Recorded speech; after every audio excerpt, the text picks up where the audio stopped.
YouTube के channel युवान सरकार में आपका स्वागत है। आज यानी 30 मई 2025 के नवीनतम समाचार या खबरों को लेकर हम उपस्थित हुए हैं। तो चलिए हम प्रारंभ करते हैं आज के नवीनतम खबरों को, जो आपको MCQ फॉर्मेट में मिलेंगे, जिसमें 10 प्रश्न आपको बिहार से होंगे और 15 राष्ट्रीय और अंतर्राष्ट्रीय से होंगे। तो चलिए हम प्रारंभ करते हैं। बिहार से संबंधित प्रश्न। प्रधानमंत्री नरेंद्र मोदी ने 29 मई 2025 को पटना में किस स्थान से रोड शो की शुरुआत की? गांधी मैदान, शेखपुरा मोड़, बेली road, Rajendra Nagar. Option B Sheikhpura मोड़। प्रधानमंत्री ने शेखपुरा मोड़ से इनकम टैक्स गोलंबर तक रोड शो किया। प्रधानमंत्री नरेंद्र मोदी ने 30 मई 2025 को बिहार में किस परियोजना का उद्घाटन किया? पटना गया डोभी 4 लेन सड़क, Patna metro, Bihta airport, Ganga expressway. Option A Patna गया डोभी 4 लेन सड़क। यह सड़क NH 22 पर स्थित है। इसकी लागत 5,519 करोड़ है। बिहार विधानसभा चुनाव 2025 की तैयारियों के तहत इंडिया गठबंधन ने किस नेता के नेतृत्व में उप समितियों का गठन किया है? नीतीश कुमार, तेजस्वी यादव, लालू प्रसाद यादव, उपेंद्र कुशवाहा। Option B Tejashwi Prasad Yadav. तेजस्वी यादव ने इंडिया गठबंधन की पुनः सक्रियता की घोषणा की है। बिहार में आगामी विधानसभा चुनाव के लिए चुनाव आयोग ने कितनी नई पहल शुरू की है?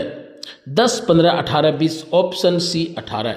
इन पहलों में बूथों की संख्या बढ़ाना और इलेक्शन कमीशन ऑफ इंडिया को नेट प्लेटफॉर्म में शामिल करना शामिल है।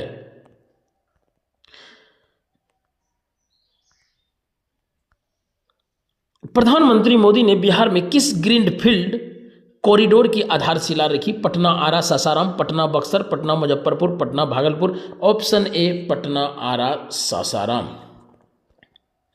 पटना आरा सासाराम। यह परियोजना राष्ट्र में कनेक्टिविटी को बढ़ावा देगी। बिहार में किस जिले में प्रधानमंत्री ने NH 27 पर 4 लेन एलिवेटेड रोड का उद्घाटन किया? पटना, गोपालगंज, मुजफ्फरपुर, भागलपुर। Option B Gopalganj. यह सड़क 249 करोड़ की लागत से बनी है।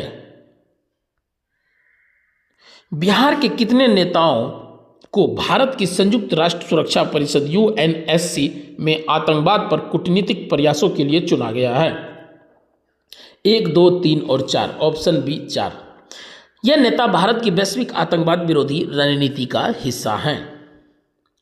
बिहार में बिजली की खपत 700 मेगावाट से बढ़कर कितनी हो गई है? 3000 megawatt, 4500 megawatt, 6800 megawatt, 7500 megawatt. Option C 6800 megawatt. यह राज्य में विकास और बुनियादी ढांचे के सुधार के संकेत हैं।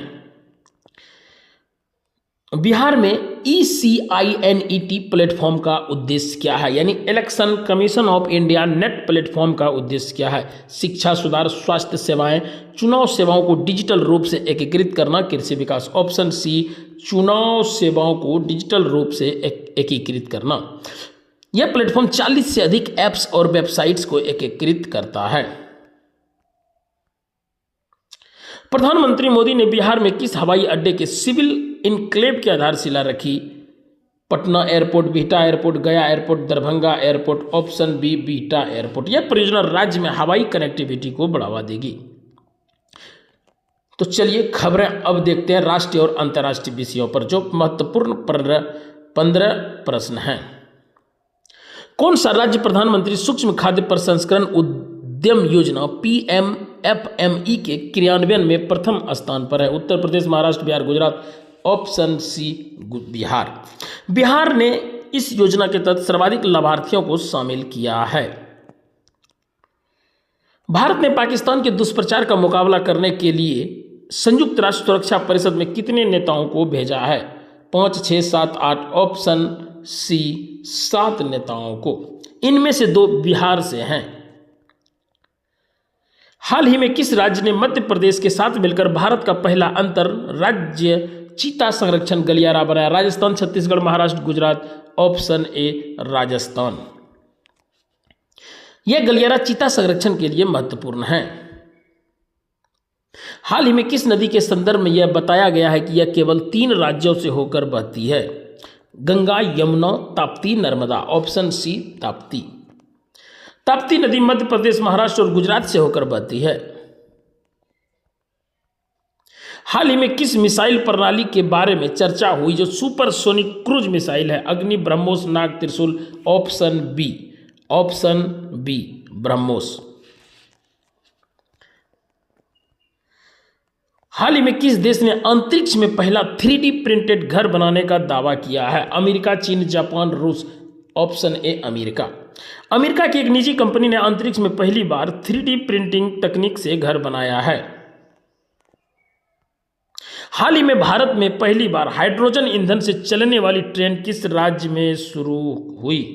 महाराष्ट्र, उत्तर प्रदेश, गुजरात, हरियाणा। Option D Haryana. हरियाणा में यह ट्रेन ट्रायल रन पर है और भविष्य में वाणिज्यिक उपयोग के लिए योजना है। किस देश में इंटरनेट पासपोर्ट लागू करने की घोषणा की है? रूस, फ्रांस, ब्रिटेन, चीन। ऑप्शन डी चीन। चीन ने इंटरनेट यूजर की पहचान सुनिश्चित करने के लिए यह कदम उठाया है। किस राज्य ने हाल ही में नर्मदा महोत्सव आयोजित किया? मध्य प्रदेश, गुजरात, छत्तीसगढ़, राजस्थान। Option A Madhya Pradesh. नर्मदा नदी की महिमा को समर्पित यह महोत्सव हर साल आयोजित होता है। किस भारतीय वैज्ञानिकों को हाल ही में यूनिवर्सल पीस अवार्ड से सम्मानित किया गया? G Madhavan Nair, Rakesh Sharma, T N. Srinivasan, Annamani. Option C T N. Srinivas. इन्हें वैश्विक शांति और विज्ञान में योगदान के लिए सम्मानित किया गया। किस देश ने हाल ही में एक महिला को पहली बार अंतरिक्ष पर भेजा? सऊदी अरब, संयुक्त राज्य अमीरात, ईरान, इजराइल। ऑप्शन ए सऊदी अरब। सऊदी अरब ने रनायना बरनाबी को पहली महिला अंतरिक्ष यात्री के रूप में भेजा है। हाल ही में किस देश ने अपनी नई कृत्रिम सूर्य परियोजना आर्टिफिशियल सन का सफल परीक्षण किया? ऑप्शन भारत, चीन, जापान, दक्षिण कोरिया। ऑप्शन बी चीन। चीन की यह परियोजना परमाणु संलयन पर आधारित ऊर्जा उत्पादन का प्रयास है। हाल ही में भारत ने किस देश के साथ मिलकर डिफेंस इंडस्ट्रियल कोऑपरेशन को मजबूत करने का समझौता किया है? अमेरिका, रूस, France, Australia. Option C France. इस समझौते का उद्देश्य रक्षा उपकरणों के उत्पादन में साझेदारी को बढ़ाना है। किस राज्य ने हाल ही में मिशन क्लीन गंगा के तहत 5,000 करोड़ रुपए की योजना को मंजूरी दी है? उत्तर प्रदेश, उत्तराखंड, बिहार, पश्चिम बंगाल। Option A Uttar Pradesh. योजना में गंगा किनारे बसे शहरों में सीवेज प्रबंधन और स्वच्छता पर फोकस किया गया है। हाल ही में किस देश ने गोल्डन वीजा योजना की अवधि 5 साल से बढ़ाकर 10 साल कर दी है? संयुक्त अरब अमीरात, Qatar, Saudi Arab, Oman. Option A संयुक्त अरब अमीरात। यूएई ने विदेशी निवेशकों और पेशेवरों को आकर्षित करने के लिए यह कदम उठाया है। आज के दैनिक समाचार